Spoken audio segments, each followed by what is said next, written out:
Hello viewers, ऋषिवस्ट्रीट में आपका स्वागत है।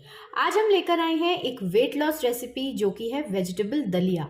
इसे आप अपने ब्रेकफास्ट, लंच या फिर इवन डिनर में भी ट्राई कर सकते हैं। तो इसे एक बार ज़रूर ट्राई करें और हमें कमेंट सेक्शन के थ्रू ज़रूर बताएं कि ये कैसा बना था। तो चलिए देखते हैं इसकी रेसिपी।